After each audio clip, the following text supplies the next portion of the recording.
Hey, it's Larry. Thanks for listening. Happy New Year. Real quick, before we get into this episode, I had such an amazing, eye-opening, life-changing experience at the World Parkinson Congress in Kyoto that I want others to have that opportunity too. So Becca Miller and I and 24 of our PD community friends have launched a year-long WPC travel grant fundraiser. We're each doing a 2-week Facebook fundraiser. Mine's underway right now because my birthday's January 9th. All the money raised will be used to help offset travel costs so more people with young onset Parkinson's can attend the next WPC in Barcelona in 2022. You can search out details on the When Life Gives You Parkinson's Facebook page or donate directly to the WPC website. Go to WPC2022.org/YOPD fund.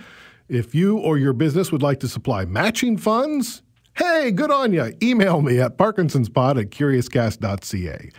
And now, on with the show. Hi, I'm Larry Gifford. I have Parkinson's disease, and I'm going to the World Parkinson Congress. And many of you have reached out to say you're going too, which is terrific. From the folks at the Parkinson Society of British Columbia and my new friends at the Michael J. Fox Foundation, to many of the people you've heard here, including Johnny Aitchison, David Sangster, Jill Ames Carson, Tim Haig, and many others. If you're going, please let me know. If you don't know by now, this is WPC 2019, the official podcast for the 5th World Parkinson Congress. The event is being held June 4th through 7th, 2019 in Kyoto, Japan. This podcast is created in collaboration with the World Parkinson Coalition and my other podcast, When Life Gives You Parkinson's. Each episode will explore some of the topics that will be addressed and chat with speakers lined up for this year's WPC. One issue that impacts many of us with Parkinson's and maybe the least talked about is sex. Gila Bronner is founder and was director of the sex therapy service at Sheba Medical Center in Israel for 15 years. She's also a sex therapist at the Movement Disorders Institute at that hospital, dealing with assessment, treatment of sexual problems among patients and partners, and assisting the staff in coping with the sexual issues of their patients. She joins us now via Skype. Hi, Gila. Hi. Gila, how did you become an expert in dealing with sexual dysfunction with Parkinson's patients? Well, actually, I was the head of a sexual health promotion program at the Tel Aviv Medical Center. And when I started working there, I was doing an assessment of the needs of various departments. And in the neurological department of the hospital, I found that patients needed help. Patients with neurological disorders. And we started to build a counseling assessment and counseling program specific for neurology, meaning people with Parkinson, people with multiple sclerosis, epilepsy, and post-stroke patients. Now, in the Parkinson, I was invited by Professor Giladi and by Professor Korchin, and they asked me to start doing research. Do you remember what that first research focus was? Yeah, the first one was to look at the sexual problems of people with Parkinson, to look at those who stopped having any sexual activity, and to compare men with Parkinson with women with Parkinson. And actually, at the first research, we had 75 patients, about half men and half women with Parkinson's disease. And what did you discover? We discovered that the frequency of sexual problems is really high. About 3/4 of the population had some sexual problem. And for many of them, it was a case to stop having sexual activity because nobody was talking about this. So Gila, is it because of the Parkinson's, or is age also a contribution to that? Yeah, you are right. Actually, what we have is two parallel phenomenons. One is the aging, and the other one is the additional challenges of Parkinson and the treatment for Parkinson. But when you compare it to the usual aging population at the same age, you see that has an increase of about 30 to 50% in comparison to people who do not have Parkinson's disease. Wow. At the same age, matching age. So you do have the additional burden of the disease and the treatments for the disease. This is a topic that is hard for people to talk about, and you've made a living about it. How do you begin these conversations? Even, let's just start with your spouse. How do you begin that conversation with your spouse? What I say is, look, according to my very rich experience for many years, I found that people with Parkinson have a lot of questions about their sexuality and about their intimate life, meaning not only having sex, but touching, hugging, caressing. And if you have any problem, just open it and we'll find if we can find any solution. So what do I do usually? And this is the message that I would like to give through this interview, is I would like to give patients and partner permission to discuss this topic, because generally we don't have this permission to share and to ask. Now, I don't have solutions for every problem, but in Parkinson, also when we look at motor and non-motor symptoms, we don't have solutions for everything. But we can at least discuss it, understand it, and see if we can be creative enough and enable people to have some aspect of their sexuality.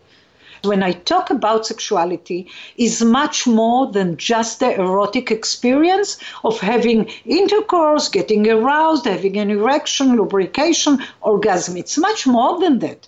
The sexuality has the physical aspect of touching, a relaxing touch, of being close together, feeling security, feeling that someone embraces me, someone is here with me. So the physical aspect is very important. Now, the physical aspect can be non-erotic and can be erotic. But the problem is that when the erotic part gets problematic, many people stop touching. Many people stop being close together. And this is the main problem. I would like people not to stop, even if they have some problems, motor problems, physical problems, emotional problems. We don't stop it. So that's why we have to talk about it. So this is something that I tell people. Let's start talking. Now, if someone wants to talk with his partner, actually what I have to ask is to ask, how do they talk about sensitive issues? And we'll try to use to empower this part and to help.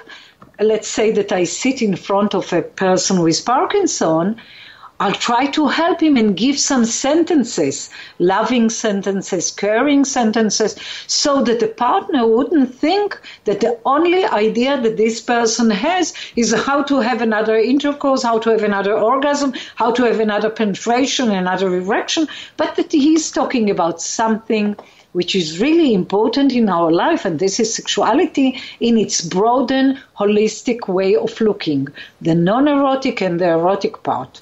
Two things come to my mind as somebody who has Parkinson's.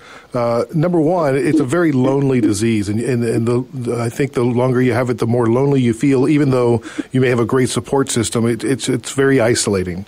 The other thing is, my spouse isn't doing a lot of caregiving right now, but she sees herself in that role and as a care partner. As my symptoms progress, I don't want to lose her as a wife and have her as a full-time care partner. I think that can be hard for people to differentiate between am I your nurse or am I your wife? Yeah, this is one of the main problems, and we have to find a way to separate between the roles. And that's why one of the tips that I give to people with Parkinson and to care partners, I can talk to them separately or together, and what I say, let's not forget the care partner. For example, one of the things when I look at a couple, and actually the couple intimacy model, we need to have couple time. Now, what do I mean by couple time? It's a time where a couple, let's say that this is a heterosexual couple, so we'll have a man and a woman, and they can go for a walk, watch a movie, sit on a cup of coffee and discuss something, just lie in bed, hugging one another and watching a movie on TV or whatever. This is couple time. But not less important is a personal time. Now, Parkinson's sometimes stick together the couple in such a way that none of them have a personal time. So this is very important. Why? Because the personal time, meaning the time where each part of the couple is active differently in a different activity, maybe far away from one another. One can go and listen to a lecture, and the other one goes to the gym. One can meet friends. The other one can go and have some treatment, let's say massage or reflexology. It doesn't matter what. But this separation enables being together. You know, it's like an accordion. You know, the accordion, this musical instrument, if you open it very much and you don't move, you don't have sound. If you close it together and you don't move it, you don't have a sound. When do you have sounds? Nice music. When you open it and close it, open it and close it. And a couple has to be like this. So one of the things, especially when people with Parkinson need more care, is to bring a carer into the house or to give some other arrangement so that the partner can go out and do something, shopping, walking, taking a bath for 20 minutes with nobody disturbing them. It doesn't matter what. We need to have this separation in order to have this time together. Are there specific things that happen because of PD or its treatments? Yeah, we do have. One of them is the desire. The other one is the arousal. The next one is the orgasm. Actually, if we look at all these sexual response phases, all of them are affected by Parkinson.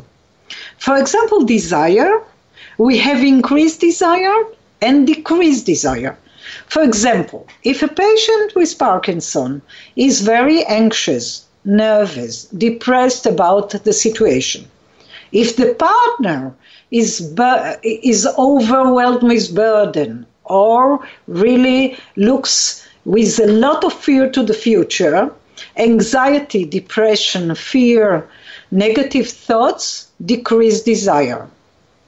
On the other hand, people with Parkinson receive treatments of dopamine with the levodopa dopamine agonist. It doesn't matter which kind of treatment, which increase the dopamine in order to restore the motor and non-motor symptoms. But dopamine helps to increase desire. So sometimes we have increased desire. And sometimes the increased desire is great. And in a few cases, actually it's something about 4 or 5% of the cases, we have increased desire which is not controlled. We call it hypersexuality or compulsive sexual desire. So we do have problems with desire. Then arousal. For arousal, what we need for the man is erection. Now, the Parkinson itself, sometimes the motor problems cause changes in erection. For example, let's imagine a couple hugging one another. And let's say that they are in good mood and the atmosphere is great. And they both get aroused, meaning vasocongestion of blood and swelling in the genital area for the woman and the man. The woman might have lubrication or just good feeling with swelling, and the man might have erection. Let's say that now the man wants to change a position because they are used to have sex in the man on top position. So the man tries to move to the man on top position, but due to the Parkinson and due to motor problems, he has to concentrate so much on changing a position that he is losing his erection and he will not be able to resume it. So just motor problems can affect the erectile function. Well, that makes a lot of sense. I mean, everything we do is so effortful, and you have to put so much attention on what you're trying to do that trying to move out of position, I can see how that would take focus off everything else, for sure. Of course. And the solutions, actually, what do we say? We say, let's divide the concentration. Let's not do two tasks together. How you do it in sex? Very easily.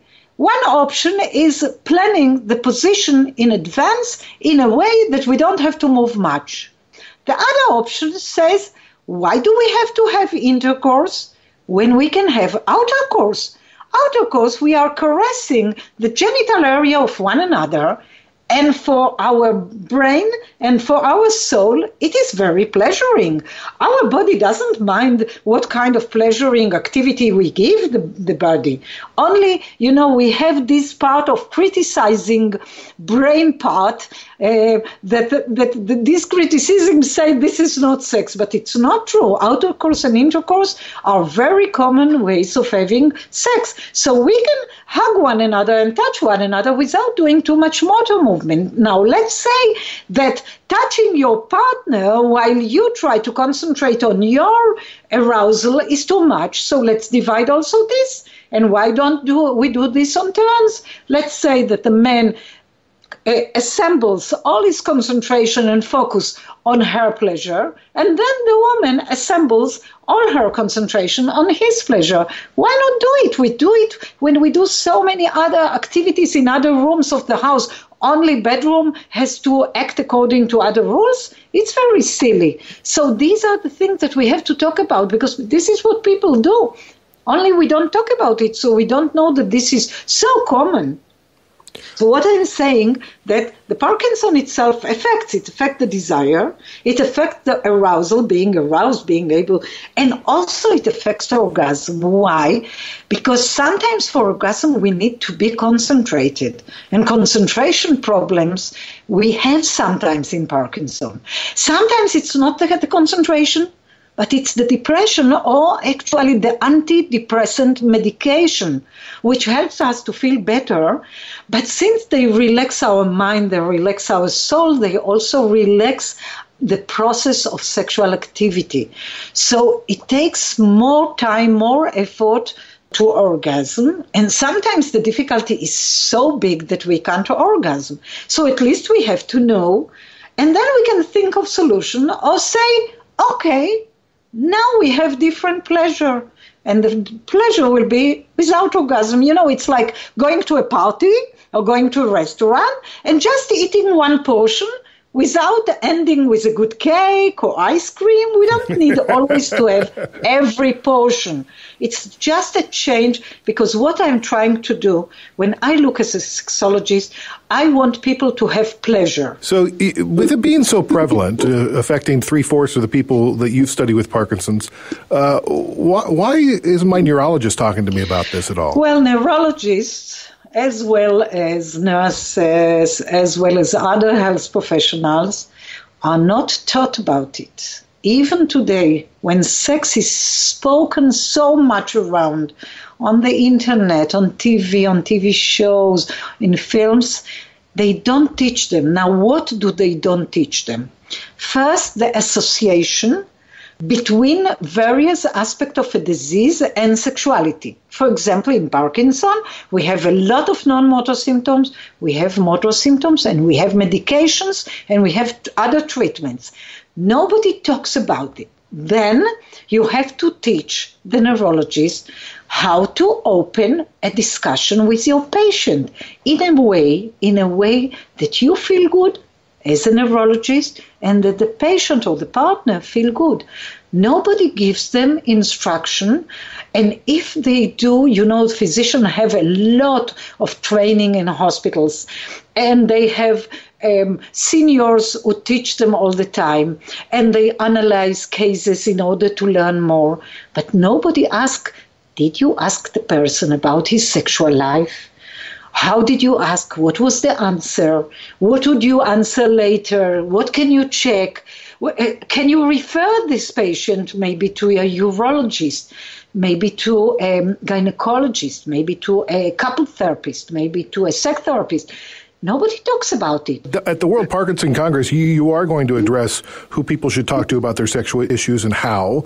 What can people expect when they show up to your session? We'll have a specific session on sexuality where 3 sexologists will talk. And what we'll try to cover is the various sexual problems that are associated with Parkinson's disease, the various treatments, communication issues, how do you communicate and how do you keep intimacy, and also how do you open this issue with your doctor or with your healthcare provider. What are you looking forward to most in your trip to the World Parkinson Congress in Kyoto? I'm waiting very much to the round table, which I love, because we sit in a round table in a kind of intimate group, like 10 people are sitting around, and we can really hear questions of people from all over the world and cope with them during this talk. The other session that I am expecting is my session with caregivers, because I think that we treat people with Parkinson and we forget the caregivers. We need the caregivers. We need to think of their health, of their physical and mental health, of their needs, even for the needs of intimacy, like when they have done so much during the day, maybe a good foot massage or shoulder massage, or just making them a cup of tea when they come home. I mean, we have to care for them because they have such an important and efficient job in caring for this disease. So I'm looking forward to talking to the care partners. And Gila, I'm looking forward to meeting you and can't wait to get there and say hi in person. Me too. And thanks for all the work you're doing of empowering all of us to talk about our sexual dysfunctions with our partners and with our neurologists and with our GPs. Hopefully we all get a little bit more pleasure out of life because of you. That's right. Each episode of WPC 2019, I'm going to provide a Kyoto life hack, a tip, culture insight, etiquette advice, language lessons. It's an extra dosage travel guide to get us all better prepared for our trek in June. Now, none of us want to offend anyone or be embarrassed, so James Herron, the executive director of the Japanese Canadian Cultural Center, has agreed to join us each episode to teach us a word or a phrase and provide some insight into the culture that we can expect. James, let's get started with the word of the week. It's not a word, it is a phrase, and it's quite useful. It's the Japanese that you will need to introduce yourself. Oh, great. Which will go along nicely with some of the vocabulary we learned when we were doing the business card exchange. But what you need to say when you meet someone for the first time is Hajime Mashite. Hajime Mashite. Mm-hmm. Hajime Mashite, and then Watashi wa Larry desu. Watashi wa Larry desu? Yes, desu. So watashi means I. Okay. And wa means it's a particle that sort of marks the subject of a sentence. Then the name, so I am Larry. And the desu is kind of the equivalent to the verb to be. Oh, okay. So hajime mashite, watashi wa Larry desu. Hajime mashite, watashi wa Larry desu.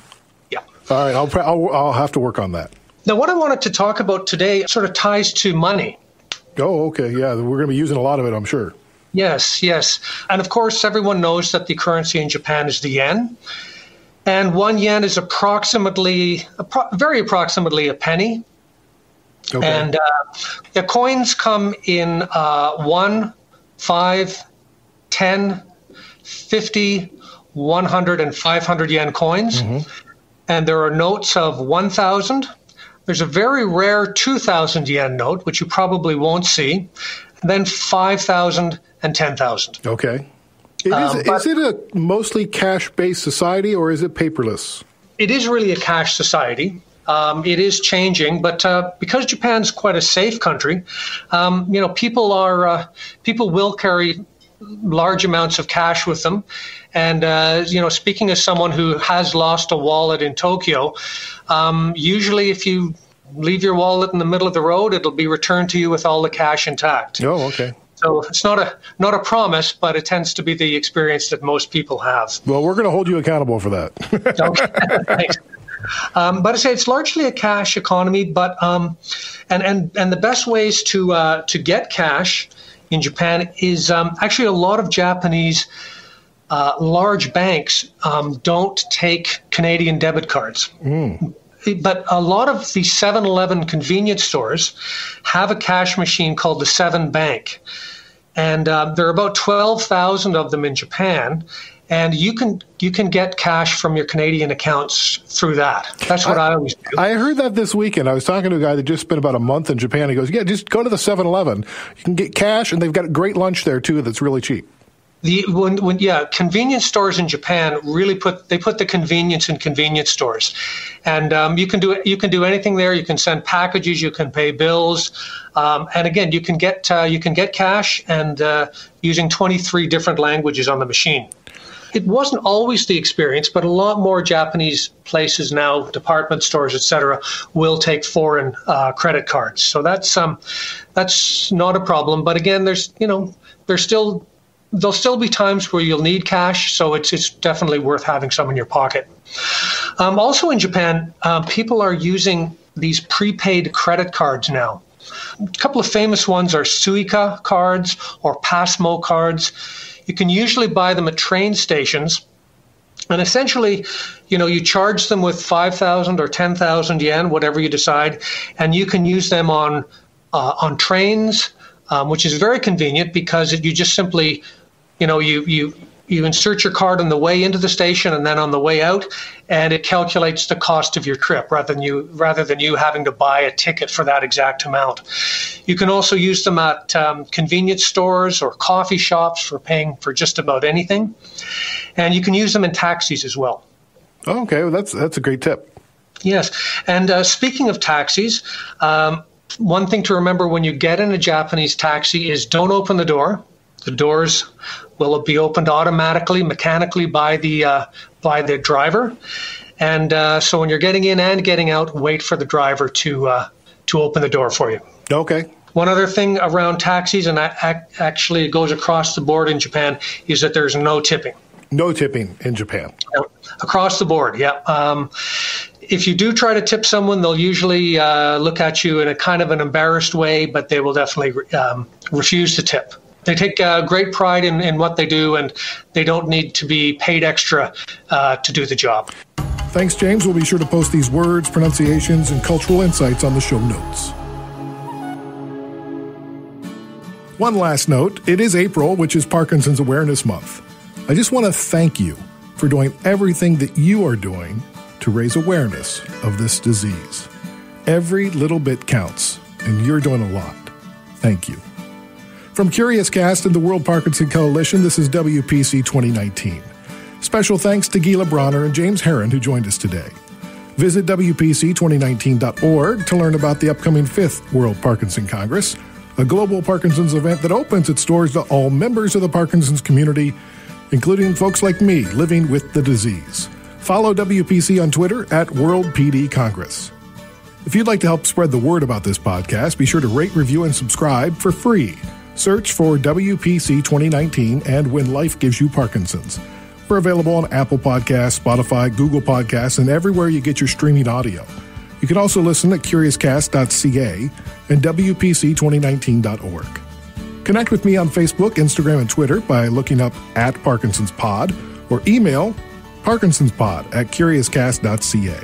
WPC 2019 is written and produced by me, Larry Gifford, and John O'Dowd. Dila Velazquez is our story producer and sound design by Rob Johnston. I look forward to seeing you in Kyoto.